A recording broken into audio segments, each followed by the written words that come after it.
Pemirsa, meski baru direvitalisasi selama 1 tahun lalu, namun kondisi jogging track di Stadion Bumi Sriwijaya mulai alami kerusakan.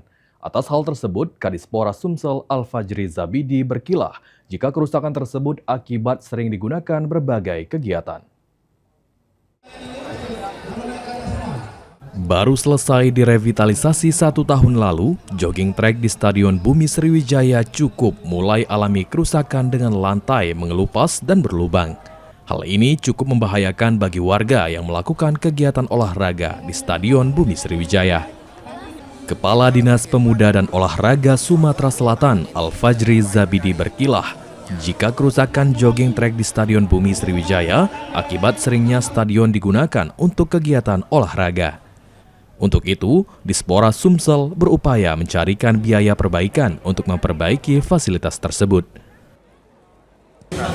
Berarti ini kan adalah namanya indikator bahwa di sini ada kegiatan. Ya, tentunya kita operator yang ada di sini, kita akan mencari sumber dana. Kan ini kan yang mengangkatkan beban adalah Kemenpora.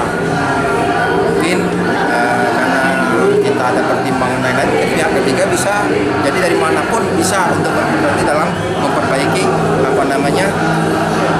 sarana dan prasarana yang ada di Bumi Sriwijaya.